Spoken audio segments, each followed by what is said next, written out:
नमस्ते दोस्तों, आपका स्वागत है मेरी इस यूट्यूब चैनल में।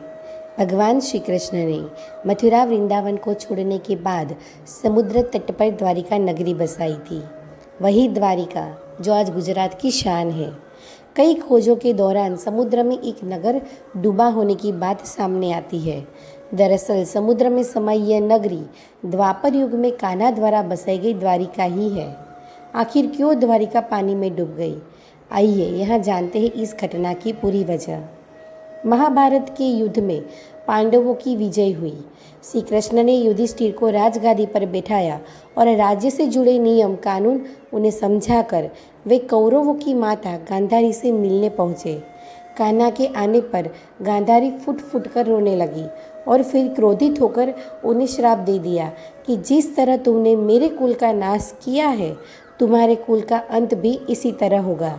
श्री कृष्ण साक्षात भगवान थे, चाहते तो इस श्राप का निष्फल कर सकते थे, लेकिन उन्होंने मानव रूप में लिए अपने जन्म का मान रखा और गांधारी को प्रणाम करके वहां से चले गए। श्री कृष्ण के पुत्र सांब अपने मित्रों के साथ हंसी ठिठोली कर रहे थे। उसी समय महर्षि विश्वामित्र और कण्व ऋषि ने द्वारिका में प्रवेश किया। जब सांब के नव युवक मित्रों की दृष्टि इन महान ऋषियों पर पड़ी तो वे इन पुण्य आत्माओं का अपमान कर बैठे। इन युवकों ने सांब को एक महिला के वेश में तैयार किया और महर्षि विश्वामित्र तथा कण्व ऋषि के सामने पहुंचकर उनसे बोले कि यह स्त्री गर्भवती है।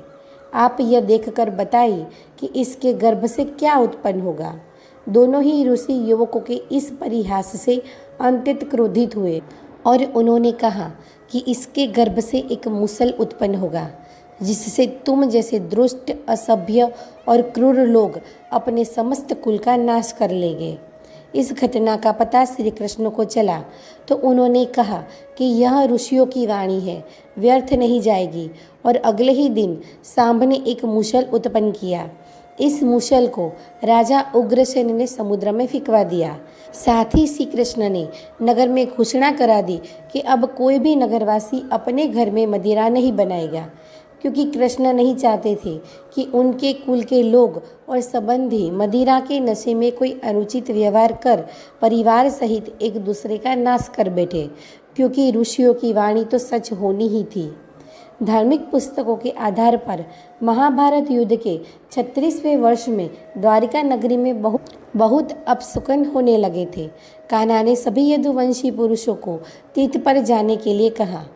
इस पर सभी लोग द्वारिका नगरी से तीर्थ के लिए निकल गए। प्रभास क्षेत्र में आने पर विश्राम के दौरान किसी बात पर यह लोग आपस में भिड़ गए। यह बहसबाजी झगड़े में बदल गई और झगड़ा मारकूट में बदल गया।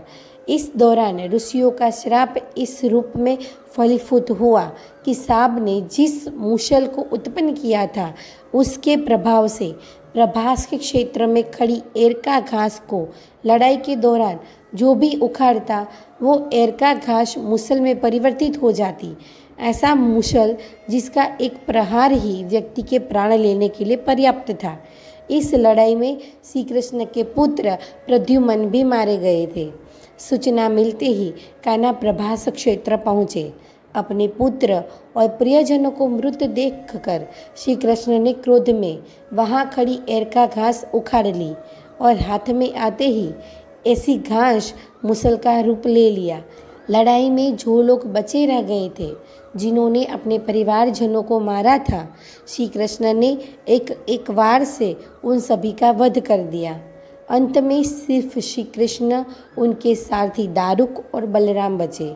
इस पर श्री कृष्ण ने दारुक से कहा कि हस्तिनापुर जाकर अर्जुन को यहाँ ले आओ। फिर बलराम को वहीं रुकने को कहा और स्वयं अपने पिता को इस संहार के बारे में सूचित करने द्वारिका चले गए। कान्हा ने वासुदेव जी को इस नरसंहार के बारे में बताया और कहा कि जल्द यहाँ अर्जुन आएंगे। आप नगर की स्त्रियाँ और बच्चों को लेकर अर्जुन के साथ हस्तिनापुर चले जाइए। जब श्री कृष्ण वापस प्रभास क्षेत्र पहुँचे तब बलराम जी ध्यानावस्था में बैठे थे। कान्हा के पहुँचते ही उनके शरीर से शेष नाग निकले और समुद्र में चले गए। अब श्री कृष्ण इधर उधर घूमते हुए अपने जीवन और गांधारी के श्राप के बारे में विचार करने लगे और फिर एक पेड़ की छांव में बैठ गए। इसी समय झरा नामक एक शिकारी का बाण उनके पैर में आकर लगा, जिसने दूर से उनके पैर के अंगूठे को हिरण का मुख समझकर बाण चला दिया था। जब वह शिकारी शिकार उठाने पहुंचा तो श्री कृष्ण को देखकर क्षमा मांगने लगा। कान्हा ने उसे अभय दान देकर वही देह त्याग दिया। अर्जुन ने द्वारिका पहुंचकर वसुदेव जी से कहा कि वह नगर में बचे शेष सभी लोगों को हस्तिनापुर चलने की तैयारी का आदेश दे। फिर अर्जुन ने प्रभास क्षेत्र जाकर सभी यदुवंशियों का अंतिम संस्कार किया। अगले दिन वसुदेव जी ने भी प्राण त्याग दिए। उस पर उनका अंतिम संस्कार कर अर्जुन सभी महिलाओं और बच्चों को लेकर द्वारिका से निकल गए। जैसे ही उन लोगों ने नगर छोड़ा, द्वारिका का राजमहल और नगरी समुद्र में समा गई। उसी नगरी के पिलर और अवशेषों के बारे में समुद्र से जुड़ी अलग अलग रिसर्च के दौरान जानकारी मिलती रहती है। तो दोस्तों, कैसा लगा आपको हमारा ये वीडियो? अगर अच्छा लगा हो तो भक्ति का संगम इस चैनल को सब्सक्राइब जरूर कर दीजिए। Thank you.